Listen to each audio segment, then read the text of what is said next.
Hello dear students, it's Kiran, your teacher. Today we are going to know about Civics Chapter 1 Power Sharing Part 2. In this video, I'm going to give you 9 questions with their answers and some suggestions regarding your board exams. So dear, आप देख रहे हो आपके सामने ये जो page है ये सिंपली आपको बता रहा है खलील्स डिलीमा या डायलिमा, इसको प्रोनाउंस करो ज़्यादा बेहतर होगा। यहाँ पर मैंने पेज नंबर 7 डाला है। इस वीडियो में मैं पेज नंबर नहीं दूंगी क्योंकि सारे ऑलमोस्ट टॉपिक मैं इससे पहले वाले वीडियो में आपको दे चुकी हूँ। आप कुछ ऐसे देख सकते हो, अगर आपने नहीं देखा तो आप उसे चेक कर लेना इससे पहले वाले वीडियो में। वैसे मैं इसके लिंक भी आपको दे दूंगी इस वीडियो के साथ। और यहाँ पर ये खलील्स डायलिमा बताने का मेरा मोटिव ये है, ये स्टोरी है, ठीक है। पेज नंबर 7 पे आप चेक कर सकते हो, मैं भी इसे एक्सप्लेन भी कर दूंगी थोड़ा। तो सिंपली एक ऐसी सिचुएशन में खलील नाम का ये पर्सन है और वो जो है बहुत परेशान है। उसके कंट्री में जो पावर डिवीज़न का एग्जाम्पल है, हालांकि इससे पहले चैप्टर में मैं बता चुकी हूँ कि पावर शेयरिंग एक बहुत ही अच्छा एग्जाम्पल है और बेल्जियम जो है उसने बहुत अच्छा एग्जाम्पल जो है पेश किया है अपने देश के विवाद को दूर करने के लिए। जो वहाँ रहने वाले अलग अलग कम्युनिटी के लोग थे, फ्रांसीसी या फिर डची या फिर जर्मनी के रहने वाले लोग, तो ये वहाँ पर तो बहुत अच्छी सी चीज़ थी, लेकिन खलील को इस बात से परेशानी है। तो पहले मैं वो स्टोरी से ही आपको अवगत करा दूं। आप देख रहे हो खलील्स डायलिमा, पेज नंबर 7 पे आप आ जाओ और यहाँ पर मैं थोड़ा एक्सप्लेन कर दूँ। पहले वैसे तो मैं आपको यहाँ बता दूँ कि ये विक्रम और बेताल की कुछ कहानी जैसी है। यहाँ पर आप देख रहे हो, यहाँ पर जो विक्रम है वो बाइक चला रहे हैं और जो बेताल है वो वाइट कलर का वो उसके उनके जो है शोल्डर पे बैठा हुआ है। तो ये कुछ ऐसी कहानी है, बट एक्चुअली यहाँ पर खलील की स्टोरी हमें बात करनी है। खलील को क्या परेशानी है और खलील कैसे इस चीज़ को से नाखुश है, क्यों नाखुश है खलील। तो खलील रहने वाला कहाँ का है और वो आप देख लो। तो खलील जो है वो बेरूत सिटी का रहने वाला है, जो कि लेबनान का एक सिटी है। और लेबनान में कुछ प्रॉब्लम है क्योंकि वहाँ अलग अलग कम्युनिटी के लोग रहते हैं और उनके विवाद को सुलझाने के लिए वहाँ की गवर्नमेंट ने खास रूल निकाला है। क्या रूल निकाला है वो मैं बताऊं इससे पहले मैं बता दूं खलील की प्रॉब्लम क्यों शुरू होती है। क्योंकि खलील के फादर जो है वो ऑर्थोडॉक्स क्रिश्चियन है और उनकी मदर जो है वो सुन्नी मुस्लिम है। दैट मीन वो इन दोनों में से किसी कम्युनिटी का है। और अब जो है लेबनान में जो सिविल वॉर था, सिविल वॉर है क्या, तो जब कंट्री के अंदर ही जब वॉर जैसी सिचुएशन हो जाती है, रहने वाले लोग आपस में ही किसी बात को लेकर लड़ रहे होते हैं कंटिन्यूअस, तो वो सिविल वॉर की सिचुएशन होती है। तो लेबनानी लीडर ने सिविल वॉर को ख़त्म करने के लिए एक तरीका निकाला। तरीका क्या निकाला? पावर डिवीज़न का। पावर डिवीज़न कैसे करेंगे? तो पावर डिवीज़न के लिए यही था कि भाई जो कम्युनिटीज़ हैं उनको वो अलग अलग अधिकार दे दिए जाएं जिससे कोई लड़ाई झगड़े ना हो।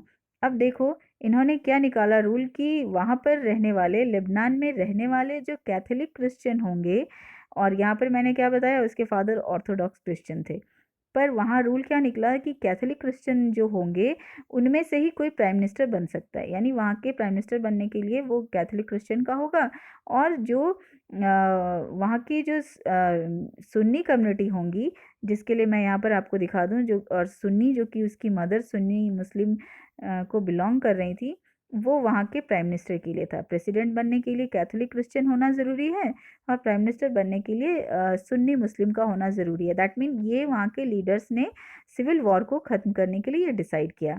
और भी आगे कुछ डिसीजन थे वो आप सुन लो कि अब जो है उनका नेक्स्ट जो डिसीजन था कि अगर डिप्टी प्राइम मिनिस्टर बनता है या बनाया जाएगा तो वो कौन सी कम्युनिटी का होगा, तो वहाँ रहने वाले ऑर्थोडॉक्स क्रिश्चियन कम्युनिटी का। यहाँ मैं अंडरलाइन कर रही हूँ, थोड़ा सा मैं इसको रिड्यूस करूँ तो मैं आपको पूरा दिखा पाऊँगी। दिस वन, ये ऑर्थोडॉक्स क्रिश्चियन कम्युनिटी का।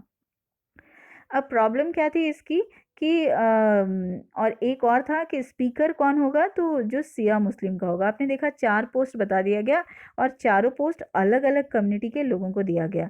अब खलील की परेशानी होपफुली आपको समझ में आ गई होगी। खलील जो थे वो बहुत ही पॉलिटिकली एम्बिशियस पर्सन थे और वो चाहते थे पॉलिटिक्स में अपनी जगह बनाना। पर प्रॉब्लम उनकी ये थी कि उनके फादर के धर्म को वो माने तो उनको क्या मिलने वाला है, तो उनके फादर को के धर्म को माने तो उस हिसाब से वो एक्चुअली डेप्यूटी प्राइम मिनिस्टर बन सकते हैं, ठीक है। और मदर के धर्म को माने तो वो प्राइम मिनिस्टर बन सकते हैं। अब जो है इसमें जो प्रॉब्लम ये थी कि प्रेसिडेंट उनके लिए बनना मुश्किल था। क्यों? क्योंकि प्रेसिडेंट वही बन सकता है जो कैथोलिक क्रिश्चियन हो। ठीक है। तो ये उनके लिए भी अजीब सी समस्या थी कि भाई ऐसा क्यों? उनका कहना ये था कि हमारे देश में भी ऐसा क्यों नहीं हो सकता है कि सिंपल सी डेमोक्रेसी चले, क्यों कम्युनिटी के ऊपर पावर डिवीजन आप कर रहे हो कि भाई इस कम्युनिटी के होगे तो ये बनोगे वो बनोगे। तो एक्चुअली खलील ने पावर शेयरिंग में भी दोष निकाल दिया। हम कहते हैं ना किसी भी अच्छी चीज़ में कुछ ना कुछ खामी तो होती ही है। तो खलील की ये प्रॉब्लम थी कि भाई वो अगर प्रेसिडेंट बनना चाहता है तो वो नहीं बन सकता क्योंकि वो किसी कम्युनिटी का नहीं है। और दूसरी क्वेश्चन उसकी इसमें ये भी है कि अगर मैं किसी धर्म को ना मानूं तो फिर मेरा क्या? क्योंकि ऐसा भी तो हो सकता है ना कि भाई मैं किसी भी धर्म को ना मानूं। हमारे देश में तो ऐसा नहीं है, हम किसी भी धर्म को माने या ना माने तो इससे हमारे किसी भी पॉलिटिकल इश्यूज पे कोई भी फर्क नहीं पड़ता। तो इस पूरे स्टोरी में बस इतनी सी चीज़ बताई गई है। मुझे लगा बताना ज़रूरी है क्योंकि इस बार आपके कोर्सेज रिड्यूस हो गए हैं, तो मैं नहीं चाहती कि कोई भी ऐसा मौका मैं छोड़ दूँ जहाँ पर आपको ये लगे कि आप परेशानी में फंस रहे हो। तो अब आगे चलें।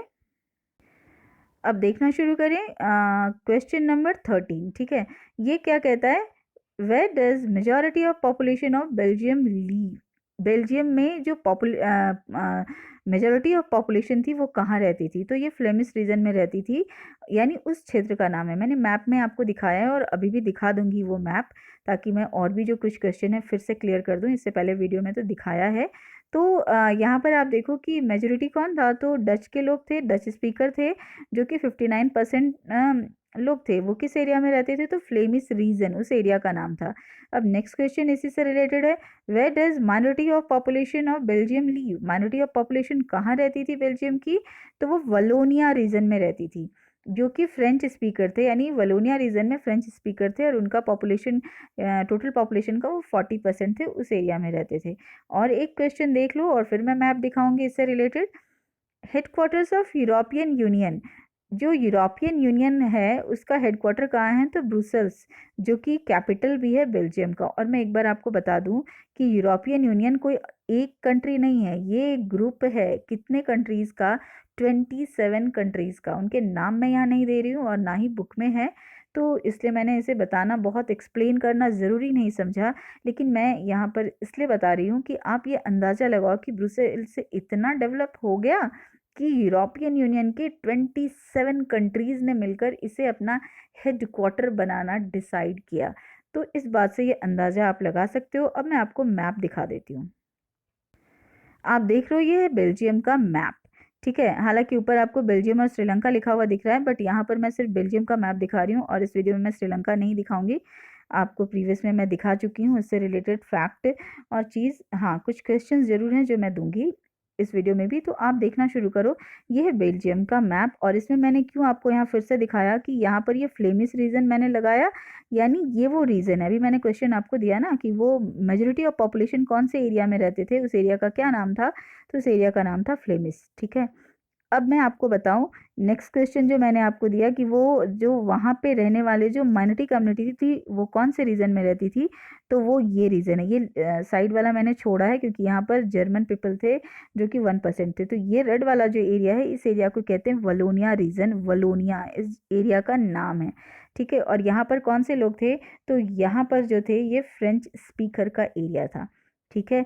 अब एक क्वेश्चन मैंने और आपको दिया कि यूरोपियन यूनियन का हेडक्वार्टर क्या था? यूरोपियन यूनियन का हेडक्वार्टर ये जो है ब्रुसेल्स, जो कि बेल्जियम की के कैपिटल के तौर पे अपनी पहचान बना चुका है।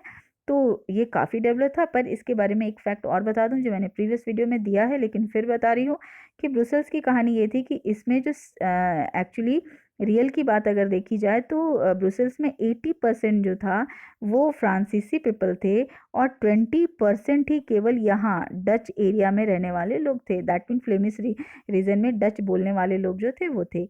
लेकिन हाँ, ऐसा संविधान वहाँ बनाया गया कि वहाँ पर सभी को इक्वल अपॉर्चुनिटी दी जाती थी। उनके संविधान में 4 बार संशोधन भी किया गया था, जो मैंने आपको प्रीवियस वीडियो में बताया है। एक और चीज़ प्रीवियस में भी बताया है और यहाँ भी बता दूं, जिससे मैंने क्वेश्चन क्रिएट नहीं किया, लेकिन आप डेफिनेटली जान लो ये क्वेश्चन भी बनता है। क्या? कि बेल्जियम के जो है नेबरिंग कंट्रीज कौन से हैं? तो यहाँ से मैं आपको दिखा रही हूँ। नेबरिंग कंट्रीज है France, Netherlands, Germany and Luxembourg. यानी बेल्जियम के ये वो पड़ोसी कंट्रीज हैं जो कि इनके साथ रहते हैं। इस वीडियो में मैप के लिए बस इतना काफ़ी है। हम आ गए हैं अपने क्वेश्चन नंबर 16 के तरफ। थर्ड लेवल ऑफ गवर्नमेंट जो है बेल्जियम की वो क्या थी, तो वो थी कम्युनिटी गवर्नमेंट। ठीक है, तो ये भी प्रीवियस वीडियो में मैंने बहुत एक्सप्लेन किया है। यहाँ पर मैं एक क्वेश्चन में मैं इससे रिलेटेड एक बहुत इंपॉर्टेंट फैक्ट देने वाली हूँ। वो आप चलो, कम्युनिटी गवर्नमेंट में सिर्फ वहाँ के कम्युनिटीज़ के लिए, हर कम्युनिटीज़ के लिए अलग अलग गवर्नमेंट बनती थी, और उस कम्युनिटी को बनाने में केवल उसी कम्युनिटी के लोग जो है वोटिंग भी करते थे, बाकी लोग नहीं करते थे। अब मैं यहाँ आपको दे दूँ कि सिविल वॉर से रिलेटेड चीज़ जो कि श्रीलंका में हुई थी घटना, वो आप देखो। तो when did the civil war in Sri Lanka end, ये मैंने क्यों दिया उसकी वजह मैं बताऊँ आपको, उससे पहले पहले आप देख लो कि 23 जुलाई 1983 को इसकी शुरुआत का वक्त माना गया है। हालांकि ज़ोर शोर से ये वक्त माना गया है, हालांकि वहाँ ऐसा नहीं कि इसी दिन कोई प्लान करके शुरू किया गया, लेकिन हाँ एग्जैक्ट यहाँ इसलिए माना गया क्योंकि यहाँ से शुरुआत थोड़े ज़्यादा हुई। दैट मीन बहुत सारे ऐसी चीज़ें, घटनाएं वहाँ पर हुई, और 18 मई 2009 को कहा जाता है कि वॉर एंड हो गया। लेकिन इसके बारे में मैं आपको बता दूं कि वॉर एंड होने की बात जो कही जाती है वो इसलिए कि श्रीलंकन तमिल के जो लीडर्स थे उनमें से 20,000 लीडर्स को मार डाला गया था युद्ध में।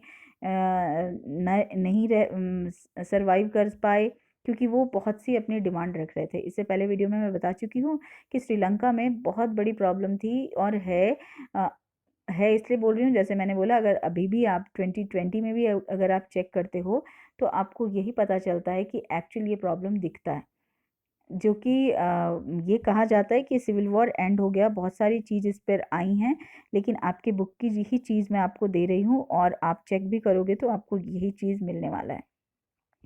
यहाँ भी मैंने पेज नंबर नहीं डाला, लेकिन मैंने इससे प्रीवियस वीडियो में जो मैप दिखाया है ये उसी पेज से मैंने लिया हुआ है जहाँ पर मैंने आपको पेज नंबर डाला है। अभी मैं वहाँ नहीं ले जा रही हूँ।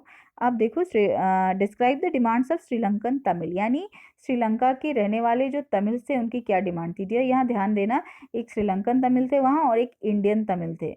इंडियन तमिल वहाँ क्यों गए थे, तो प्लांटेशन वर्क के लिए गए थे और वहीं स्टे कर गए थे। अब मैं यहाँ आपको बता दूं कि ये कौन से वो डिमांड थे। तो ये डिमांड क्या थे, तो सबसे पहले थे recognize Tamil language as an official language. उनकी पहली डिमांड तो यही थी कि तमिल लैंग्वेज को भी वैसा ही सम्मान दीजिए जैसे कि आप सिन्हला को देते हैं। दूसरी डिमांड उनकी क्या थी, रीजनल ऑटोनमी। वो चाहते थे कि जिस एरिया में वो रहते हैं उनका अधिकार उन्हें दे दिया जाए।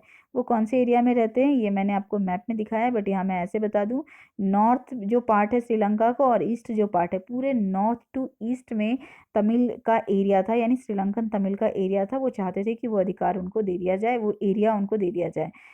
और यहाँ पर equality of opportunities in securing education and jobs. वो मांगते थे कि सारे मौके, अपॉर्चुनिटीज जो है वो एक जैसे दिए जाएं जो कि सिन्हला को दिए जाते हैं एजुकेशन के लिए या जॉब के लिए। और लास्ट जो मैं आपको बता भी चुकी हूँ, एन इंडिपेंडेंट स्टेट, उनका नाम वो रखना कहते हैं तमिल इलम नाम से। वो चाहते थे कि पूरे श्रीलंका का नॉर्थ से ईस्ट वाला जितना भी एरिया है, और मैप में आप देख लेना कि वो आपको दिख जाएगा। इससे पहले वाले वीडियो में मैंने वो मैप दिया है आपको। और आगे मैं चलूँ नेक्स्ट क्वेश्चन की तरफ। What do you mean by Belgian model, what are the interesting elements of Belgian government. और यहाँ कोई मिस्टेक नहीं है, मैंने जानबूझकर बेल्जियन डाला है क्योंकि हो सकता है कभी आप देखो तो आपको प्रॉब्लम लगे। एक्चुअली डियर इसमें मैं उन्हीं चीज़ों को बताने वाली हूँ जो मैंने इससे प्रीवियस वीडियो में बताया है, लेकिन क्यों मुझे ऐसा लगा कि कई बार ऐसे होते हैं कि क्वेश्चंस में थोड़े से फेरबदल होता है, तो आपको लगता है ये क्वेश्चन तो आपने पढ़ा ही नहीं। तो सिर्फ उसी रिप्रेजेंटेशन को देने के लिए मैंने बस एक वे ऑफ प्रेजेंटेशन अलग किया है। इसे पढ़ने के बाद आपको लगेगा कि ये चीज़ तो आपने प्रीवियस वीडियो में भी पढ़ाई थी। तो यहाँ पर मैं आपको दिखा दूँ कि ये क्या है, आप इसे हॉट्स मानकर चलो इस चैप्टर का। तो कौन सा मॉडल था, क्योंकि मैं बार बार बोल रही हूँ कि मॉडल बहुत बढ़िया था, बेल्जियम गवर्नमेंट ने बहुत अच्छे काम किए थे। तो इन्होंने ये 4 तरह की चीज़ लगाई थी, और ये 4 तरह की चीज़ उन्होंने 4 संशोधन करके डाला था अपने संविधान में, ताकि उनके देश के अंदर कोई विवाद ना हो। तो पहली चीज़ क्या थी, इक्वल डिस्ट्रीब्यूशन ऑफ सीट, यानी सीट का इक्वल डिस्ट्रीब्यूशन हो किसके बीच में, स्पेशली वहाँ पर डच और फ्रांसीसी को ही ज़्यादा महत्व दिया गया क्योंकि जर्मन स्पीकर की संख्या सिर्फ 1% ही थी। तो कॉन्स्टिट्यूशन प्रिस्क्राइब करता है that the number of Dutch and French speaking ministers shall be equal in the central government. जो मैंने अभी आपको मैप में दिखा दिया कि ब्रुसेल्स में एक्चुअली 80% तो फ्रांस के लोग थे, 20 थे डच स्पीकर, लेकिन फिर भी वहाँ पर नियम ये बना कि सेंट्रल गवर्नमेंट में इक्वल अधिकार दिए जाएंगे, कोई भी जो है अलग अधिकार नहीं दिया जाएगा। नेक्स्ट पॉइंट जो कहता है कॉन्सेप्ट ऑफ फेडरल गवर्नमेंट, तो ये तो हमारे यहाँ भी है, इनके यहाँ क्या खास बात है, तो आप देखो इनके यहाँ जो स्टेट गवर्नमेंट है are not treated as subordinate to the central government. हमारे यहाँ तो हमारी स्टेट गवर्नमेंट सबॉर्डिनेट ही है सेंट्रल गवर्नमेंट का, लेकिन उनके यहाँ स्टेट गवर्नमेंट सबॉर्डिनेट नहीं है। दैट मीन वो सेंट्रल गवर्नमेंट से एक तरह से अलग है, भिन्न है, वो काम कर सकती है। लेकिन जैसे हमारे यहाँ भी अधिकार है स्टेट गवर्नमेंट को बहुत सारे, लेकिन अगर सेंट्रल गवर्नमेंट किसी तरह के अपने अधिकार बनाना चाहे तो वो बना भी सकती है, पर उनके यहाँ ऐसा नहीं है। और अब उनके दो इम्पॉर्टेंट रीजन मैंने अभी आपको दिखाए मैप में। क्या दिखाया मैंने? फ्लेमिश रीजन और वलोनिया रीजन, राइट। फ्लेमिश में कौन रहते थे? तो डच, और वलोनिया में कौन रहते थे? तो फ्रेंच स्पीकर्स रहते थे। तो अब आगे आप लेके चलो equal representation in Brussels. Brussels में उन्होंने क्या डिसाइड किया? इक्वल रिप्रेजेंटेशन मिलेगा, दैट मीन किसी को कम और ज़्यादा नहीं, जितने भी लोग हैं वहाँ पर इक्वली बैठेंगे। दैट मीन ये नहीं कि फ्रांसीसी वहाँ ज़्यादा हैं तो उनको ज़्यादा मिलने वाला रिप्रेजेंटेशन, ऐसा कुछ भी नहीं हुआ। उसके बाद है कम्युनिटी गवर्नमेंट। ये खास मॉडल है जो कि बेल्जियम में ही है और कहीं नहीं आपको ये देखने को मिलता है। तो कम्युनिटी गवर्नमेंट जो था, जो कि बेल्जियन मॉडल को इंट्रोड्यूस करता है new concept of third kind of government based on language, culture, custom, जो रिचुअल्स। ये बहुत इंपॉर्टेंट चीज़ है कि कम्युनिटी गवर्नमेंट एक्चुअली वहाँ बनाई क्यों गई। तो आप ये समझो कि स्टेट गवर्नमेंट, सेंट्रल गवर्नमेंट के मिनिस्टर्स तो हैं ही, प्लस वहाँ कम्युनिटी गवर्नमेंट भी है। कम्युनिटी गवर्नमेंट कितनी है? तो 3 कम्युनिटी गवर्नमेंट है। कौन कौन सी? तो एक फ्रेंच कम्युनिटी की, एक डच कम्युनिटी की और एक जर्मन कम्युनिटी की। तो इंटरेस्टिंग लगता है कि नहीं? अब कुछ ऐसे समझो कि जब इनका इलेक्शन हो रहा होता है फ्रांस मैंने मतलब कम्युनिटी गवर्नमेंट का, तो क्या होता है कि उस एरिया में, उस पूरे बेल्जियम में रहने वाले जितने भी फ्रांसीसी पीपल होंगे वो ही पार्टिसिपेट करेंगे फ्रांस वाले कम्युनिटी गवर्नमेंट में। और उसमें भी 4 लोग खड़े होते हैं, तो 4 में से जिसको ज़्यादा वोट मिलेगा वो एक लीडर बनेगा। फिर ऐसे ही जितने भी पूरे बेल्जियम में जितने डच बोलने वाले हैं वो डच स्पीकर्स में से ही 4 कोई खड़े होंगे, उनको ही वोट मिलेगा, और उन चारों में से जो सबसे ज़्यादा वोट हासिल करेगा उसकी वहाँ सरकार बनने वाली है। ऐसा ही जर्मनी के गवर्नमेंट के लिए भी माना गया, जो बहुत ही इंटरेस्टिंग है। तो ये चीज़ कहीं और आपको देखने को नहीं मिलेगा। और आपको जो नेक्स्ट 2 क्वेश्चन मैं बताने वाली हूँ वो सिर्फ ये बताने के लिए कि जितना मैंने आपको पढ़ा दिया है 2 वीडियो में, कुछ भी उससे बाहर नहीं जाने वाला आंसर के फॉर्म में। क्वेश्चन हो सकता है आपको बदल के दिए जाएं, दैट मीन्स कि वे ऑफ आप प्रेजेंट करते हैं, आपके आंसर का जो रिप्रेजेंटेशन होता है वो आपके ऊपर मैटर करता है। जितने मैंने टॉपिक्स, जितने आपको चीज़ दे दिए हैं नोट्स के फॉर्म में, बस आंसर उन्हीं के बीच में आपको मिलने वाला है। लेकिन हाँ, क्वेश्चन हो सकता है अलग। अब मैंने आपको यहाँ पर ये 2 क्वेश्चन क्यों दिखाया, आप ध्यान से देखो। What does the federal division of power imply, ऐसे करके मैंने कोई क्वेश्चन क्रिएट नहीं किया, लेकिन मैंने इसके पावर शेयरिंग का मतलब ही बता दिया। फेडरल का मतलब ही होता, अभी मैंने बोला हमारे यहाँ भी तो फेडरल डिवीजन है, तो फेडरल डिवीजन का मतलब ही होता है पावर का डिस्ट्रीब्यूशन। यहाँ मैंने क्या दिया है? Power sharing. ठीक है, तो सिंपली फेडरल डिवीजन का मतलब ही होता है कि पावर को शेयर करना at different level of government. और मैंने इससे पहले आपको, इससे पहले वाले वीडियो में दिया है horizontal and vertical power distribution, जिसमें power sharing on the basis of different level and organ, दोनों के बारे में मैंने बताया है। तो वो आप देखो कि आंसर आपको वहीं मिलने वाला है, बट हाँ, आपको समझ के पढ़ना है। जो मैं बोल रही हूँ उसको भी ध्यान से आप सुनते हो और नोट करते हो, तो आपके लिए ये चीज़ें आसान होने वाली है। अब दूसरा क्वेश्चन मैंने क्यों दिया है, आप देख रहे हो आंसर तो बस इतना सा है, इतना थोड़ा सा ही आंसर है, ये पूरे के पूरे क्वेश्चन है। ठीक है, और ये क्वेश्चन क्या है? 1 मार्क्स के हैं। मैं इसके बारे में कई बार आपको इस वीडियो में भी, इससे पहले वाले वीडियो में भी बता चुकी हूँ, लेकिन क्वेश्चन देखकर आप घबराओ ना, इसलिए मैंने कुछ उनको लिया है। और साथ में आप देख रहे हो ईयर, यहाँ पर ये मिसप्रिंट है, दैट इज़ 2000। मिसप्रिंट क्या, मेरी कुछ ना कुछ मिस्टेक तो मैं करती हूँ, टाइपिंग मिस्टेक। ये 2014 है, ठीक है, क्योंकि ये 13 दिखा रही हूँ, 13 का एक ही तरह के क्वेश्चन 2 बार नहीं रिपीट हुए। ये 14 है, ये मैंने गलती से टाइप कर दिया, आप चेक कर लेना क्योंकि क्वेश्चन इंटरनेट पर अवेलेबल हैं। तो अब मैं यहाँ से आपको बता रही हूँ कि ये क्या मैंने आपको बताया कि कौन सा वो मेजर सोशल ग्रुप है श्रीलंका का constitute the largest share in the population, यानी वो कौन से लोग हैं जो सबसे ज़्यादा संख्या में हैं श्रीलंका की पॉपुलेशन में, तो ऑफ कोर्स आंसर इज सिनेला। अब दूसरा क्वेश्चन देखो जो और देकर मैंने यहाँ दिया है, after independence Sri Lanka witnessed the supremacy of which community. तो आज़ादी के बाद जो है श्रीलंका में किस कम्युनिटी को जो है सबसे ज़्यादा सुप्रीमेसी मिली है या विटनेस है, प्रत्यक्ष प्रमाण है, वो कौन सी कम्युनिटी है, तो सिंपली सिन्हेला, क्योंकि सिन्हेला को ही सारे अधिकार दिए गए हैं। सिन्हेला दैट मीन अ लैंग्वेज, वहाँ की लैंग्वेज है सिन्हेलाज, तो अधिकार दिए गए हैं। आप देख रहे हो कि इन दोनों क्वेश्चन का आंसर इज सिन्हेला। एक छोटा सा चीज़ है और नंबर है 1। ऑब्वियस है, सुनकर आपको लग सकता है कि ऐसी चीज़ है, जी हाँ ऐसी ही चीज़ है। ये मैंने सिर्फ इस बात के लिए दिया है कि कुछ भी चीज़ इससे बाहर नहीं जाने वाला, आप समझ के पढ़ो। चलो बस इतना ही, अब इससे ज़्यादा तो मैं बोलने वाली नहीं हूँ क्योंकि पढ़ने का काम आपका है।